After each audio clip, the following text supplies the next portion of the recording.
dentist and the co-founder of a dental software company called DifferentKind. DifferentKind is a patient experience platform. And this is our podcast called Kind of Different, where we really talk about innovation, connection, making dental care more human and the best that it can be. So how lucky are we today to have one of the preeminent leaders in all of these things in the dental space here with us today, Dr. Jonathan Levine. Jonathan, can you tell us a little bit about yourself and your journey into innovation and making dentistry the best it can be? Well, great to be here, Carolyn. Thank you for having me. Jonathan Levine, I'm prosthodontist by training. I got into the profession, I will say, coming out of Cornell and didn't think I liked business. And I didn't like hospitals and the whole life and death. And I played a sport called lacrosse, had a huge impact on my life as this kind of group of teammates ended up winning a national championship our senior year. And I got into dentistry from Cornell, Boston University, Goldman School. And I got into dentistry and I realized there's a lot we could improve and change because it was very much, I felt, a solo sport. And I came from a mindset of that life is a team sport. And I felt that dentistry needs to be a team sport. And that set the fundamentals for me in starting 3 companies, my dental practice that I've always had with an amazing team, an educational program, a foundation, and all of the things kind of we say in the sandbox of the profession. But, 3.5 decades in it, I'm more excited about the profession than ever before because some of the things I wished for early on is really coming to fruition. And it's really quite Darwinian at this point as the profession is evolving in such an interesting way. Okay, well, tell me a little bit more about how you see the profession evolving. Yeah, the adoption of new techniques and technologies, and going from research to kind of patient care, that adoption takes in medicine about 17 years. In dentistry, it probably takes a little bit longer. And so what you're seeing, I think, today is the adoption of new technologies impacting an industry, but also a business model innovation through an organized approach to dentistry, where it has always been, one doc, one assistant, one hygienist 30 years ago, 25 years ago. That whole type of business model is really becoming completely changed, whether it's the multi-doctor office, multi-specialty, but under an organized umbrella with people who can focus on all of the things not clinical. And it's really taking that organized approach of outside industry, whether it's hospitality, whether it's the opportunity to have an HR person and a finance person and a marketing head, and understanding all of the different verticals necessary to grow a successful business. The dentist has traditionally worn multiple hats, as we always like to say, of not only a clinician and really understanding the research behind why we do what we do, but also as a business person, and to understand how do you build a great culture, and how do you inspire your people, and how do we understand what a P&L is, and finance and cash flow. And there's so much to understand. So when you're a solo clinician and practitioner, it's just hard to understand all of these things. And now, with an organized approach, these DSOs that are now growing, as we all know, over 22% meteoric rise from 10 years ago, I see that as a big future for the industry. And when done well, when also there is a big impact and a focus on great clinical outcomes and outcome assessment, and really understanding, how do we raise the level of the delivery of care? And of course, how do we think preventatively and root cause, and how do we train and educate our people? We really have an opportunity to change the profession and bring it into the 21st century in a way that we can become a very important provider within the whole healthcare system. I love it. I mean, Jonathan, first of all, we share so many parallels. I played field hockey in college. We won nationals my freshman year. My family is a lacrosse family. And it's really interesting because you said something earlier, because we were on a call earlier today about dentistry really being a team sport. And, it's been like bouncing around in my head as you were saying it. So I really love that you just kind of completed the arc of that particular story for me, because I think that, certainly we're very doctor centric in the way that we approach dental care. And I think, if anything, over the last 5 years, what it has taught us is that the rest of the team is critically important, and that we have, either by staffing shortages or changes in the way that people want to work, have, had a little bit of a right sizing of importance of the rest of the dental team. And it sounds like from the way you've set up your businesses, you were already, many years ahead of it. I know you have multiple hats that you wear as an inventor, as a business person, a foundation guy, an innovator in product and software. But if we could just talk for a minute about the amazingly beautiful practice that I've had the good fortune to visit at your invitation. Can we just talk about the patient and the patient's journey and how you think about that? Because you have a multi-specialty NGP practice in a very competitive area in New York City, and deliver some of the best of care to people, both famous and not. So how do you, stay on that edge, aside from just being a great practitioner, but it's really, your heartbeat that drives the rest of the way the practice operates? Yeah. Well, I could say that we're an overnight success in 30 years. It takes time. It takes time to learn, because you have to learn these different aspects. And what I've learned over the years of starting new things, and really taking those learnings and playing forward, that if you want to build anything in life, in any industry, you have to focus on your people. Your people side of the equation is what is going to allow you to reach that vision that you set out for people. The role of the leader needs to be very visionary, and needs to build trust, and to inspire your people, and really what we call, the servant leadership mindset. How do we make everybody the best versions of themselves, and in return we become the best? And when you embrace that philosophy, you can build a high performance culture and really inspire your people to learn every day. The concept of continuous learning is critical. If Mhm. you can align on that thinking, and you develop your vision, your why you do what you do on purpose, and alignment on your value system, it's like your operating system, everything becomes possible. And that's the truth. Now, that took a good 3 decades for me to learn. So anybody listening, I'd like to share that with you, and I'd love you all to, all your listeners, to take that, because that's what I've learned from experts in the field and friends of mine who have built really some substantial businesses outside the industry. I'm a big proponent of taking outside industry thinking and applying it to dentistry, applying it to the industry in a way that we can really move the needle on the industry. And for example, the concepts of hospitality, where you have these amazing restaurants where there's a focus on systems and protocols, and really to build this high performance culture where the people are inspired to be the best they can be. That applies beautifully to what we do, so that we can offer up a patient journey that is really unique. The flip side of that coin of the people is our patients, and how do we develop this high level of care? And I really believe that the white space in dentistry that I think will evolve now, especially with the help of organized dentistry and DSOs, is the multi-specialty practice, the general dentist, all under one roof, where you can work collaboratively, where you can weekly. What we do is we have grand rounds weekly, and we go over our patient data, the cases for these patients, and we meet on Zoom, and we set up our treatment planning. But the power of it is that each specialist shares their ideas in this collaborative conversation, which originally happened and really brought to the forefront over 25 years ago with Frank Spear and Matthews and Vince Kokich.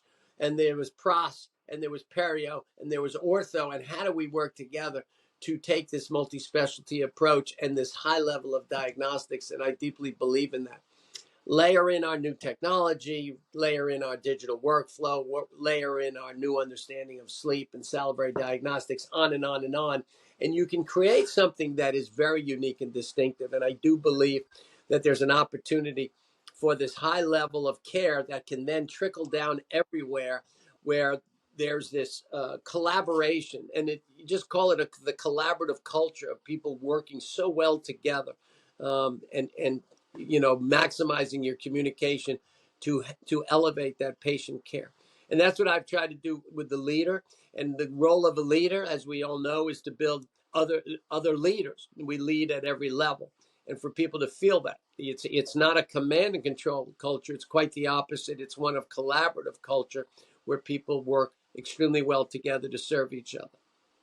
Well, I would say too, one of the things I noticed about your office when I walked in was not only are you working direct as a professional to your patient, you're also supporting your patient in home care and in products that you actually really believe in and believe will help them maintain their quality of life and maintain what you've helped them design for themselves in terms of their smile and their dentition. So can you tell me a little bit about one or two of the companies or products you're really excited about?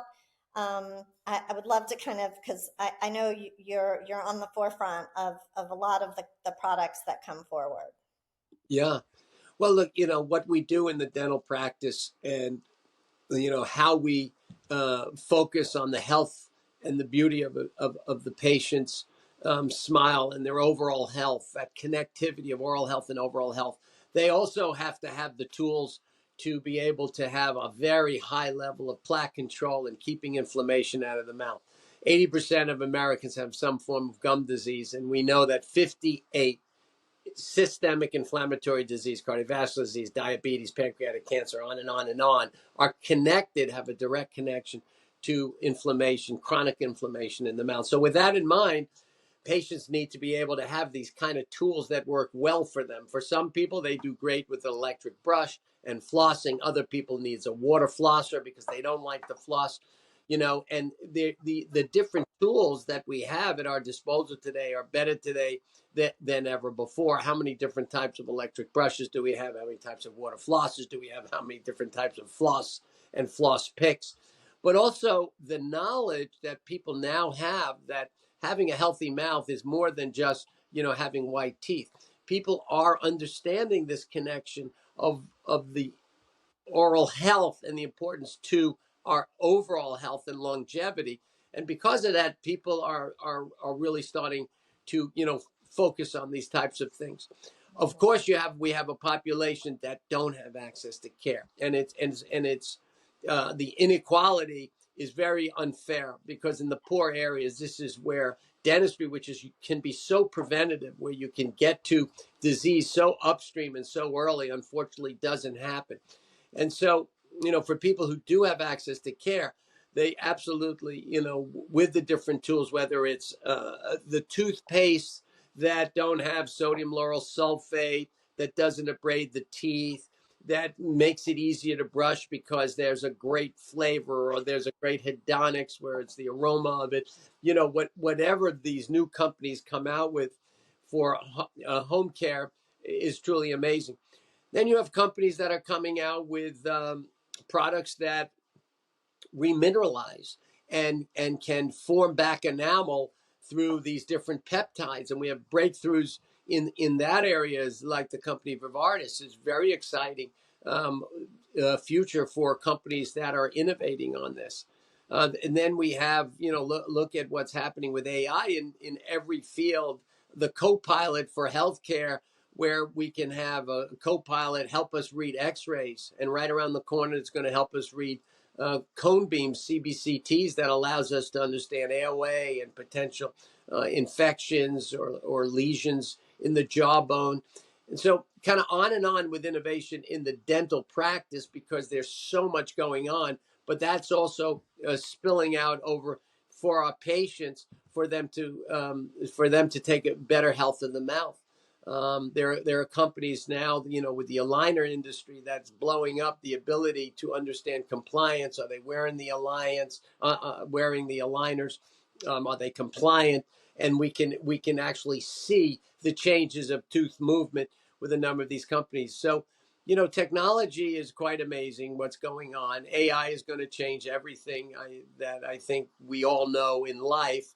And it's just a matter of time of adoption for professionals and people in general to adopt these new technologies and not be scared of them, but really to go after it and see how it can improve outcomes and improve everything we do.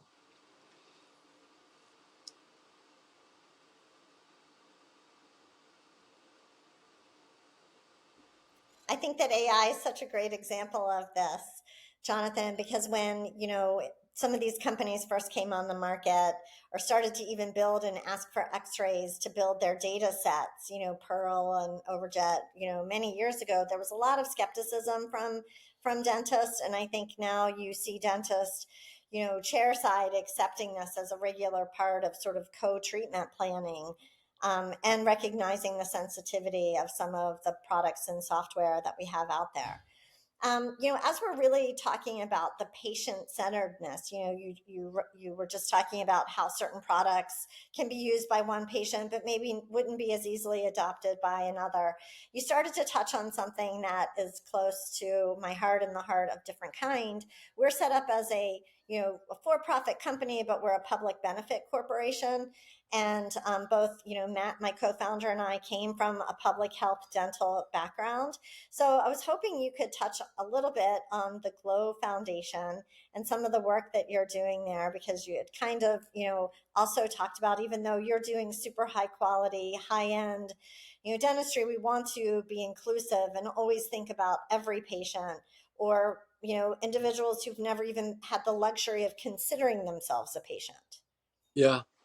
It goes to the inequality that, unfortunately, the areas that don't have access to care, both in medicine and of course, dentistry, which, I deeply believe that as dentists, because of how things started politically, and you got to go back to the 1800s, we are oral physicians. And there's so much we can do in dentistry to help people's overall health. But, for me, and starting companies and innovating and being a clinician, when I started the company Glow Science, based on a number of patents we built into a mouthpiece that had light and heat built into it, we started a foundation called the Glow Good Foundation. Well, my funny story is I came back from East Africa on a mission with my wife, Stacy, and a couple of my doctors. And in fact, I got to the office, and one of my hygienists was talking to our patient, and this patient happens to be Lenny Kravitz. Well, he cornered me on the second floor of the office, and he says, "Doc, you got to help my people." And I looked at him, I go, "Lenny, your people, you're half Jewish and you're half Bahamian. Where do you want me to go?" He goes, "The Bahamas in Eleuthera." And he told me about the lack of access to care. People walk around in pain all the time. They think it's normal. They can die from a bee sting. And he said, "Come on down." And we went down, my wife and I, and we literally stopped people on the road, and we saw that it was truly an oral health disaster, because no education of how to take care of your mouth, not a doctor or a dentist in their area. They would have to fly the Bahamas, and this is the poor side of Eleuthera. And so it was an oral health and a medical disaster that we found out as we brought professionals down there, both medical and dental, medical baselining, a large percentage of obesity and hypertension and diabetes, and an absolute, oral health disease from decay and extractions of teeth, and just loss of function and malocclusions. And so we came down with a team about 8 years ago. We are now in our 8th year, and it really brings the joy. As Simon Sinek says, you need to know your why you do what we do. And it's truly an amazing experience, because we now bring about 100 people down. We do 2 missions in a row over about a 10-day period. We treat about over 1,000 people. We have technology that companies like Sprint Ray and 3Shape have given us digital technologies. We 3D print dentures and partials. I have Nova, Harvard, BU and NYU. The teams come in, public health teams. We go into the schools, we educate the teachers, we train the trainers there, we show the kids brushing programs, screenings, we treat them, and it's truly amazing. My colleagues come from really around the world because I've been able to lecture over the last 25, 30 years. I have great friends in different countries, and of course, New York focused people and from the USA, and we have a blast. But, it's always how do we do more? So we have this 14-chair freestanding clinic that Henry Schein Cares was amazing at supporting us. They're an amazing partner. And we've had, great partners over the years, also Banco. And these great companies really allowed us to do this mission. And we feel like we're just getting started. We're looking to have a fantastic fundraiser in November, and we'll get Lenny Kravitz to play with his band, and it's all for a very, very good cause. But our foundation, and I'll tell you, almost unintended consequences was that when my team comes back from a mission, they are supercharged. They are so excited about what we just accomplished and what we did. And it really gives us collectively an amazing amount of feeling of gratitude and purpose for the profession. And I would say to everybody, try to do things like that. It'll fill up your soul. It'll fill up your life. It'll give you the energy that you need to be truly inspired by the chosen profession. Well, I love that, and I love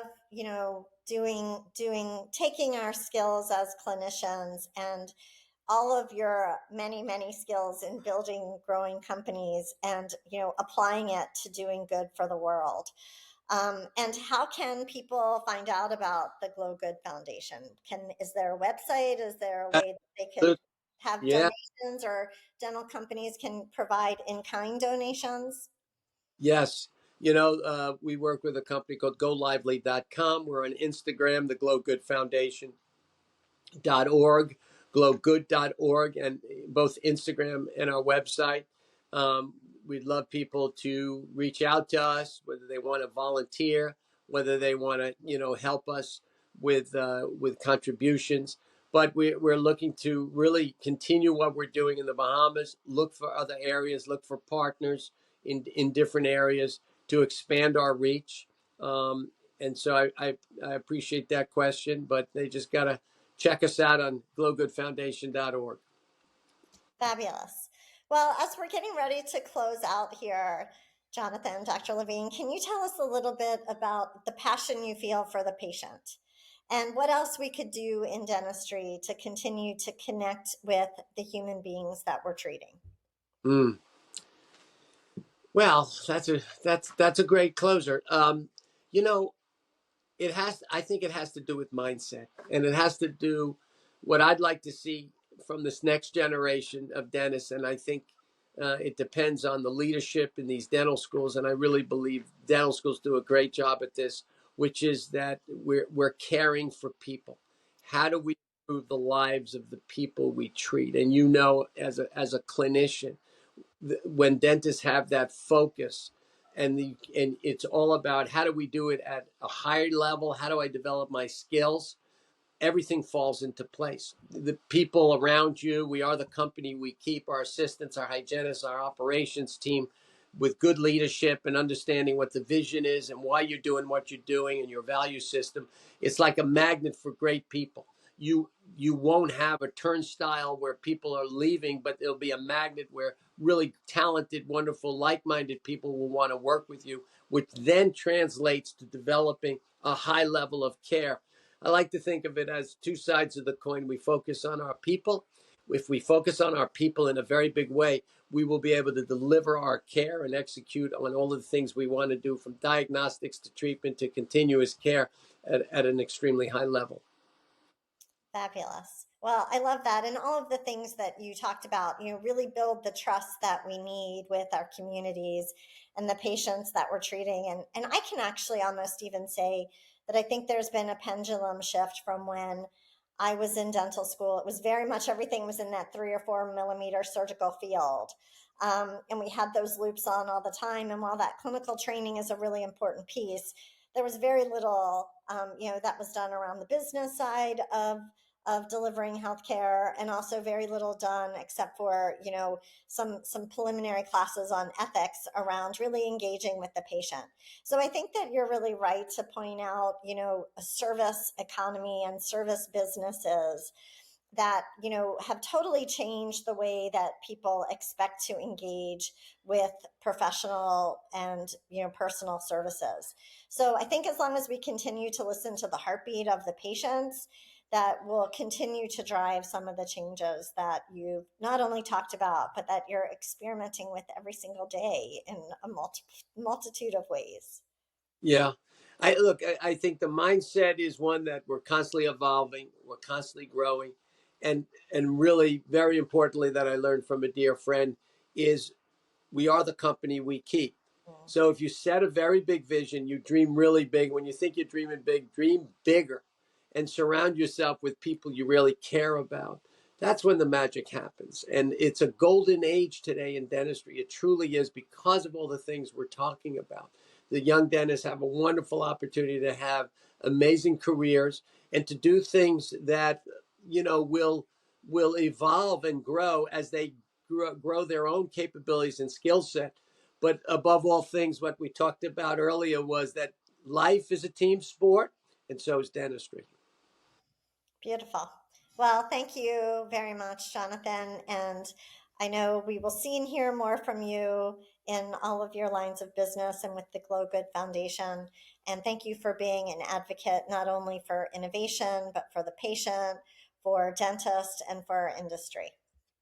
Thank you, Carolyn. It's a pleasure to be here with you, and thank you so much for having me. Thank you. Bye bye.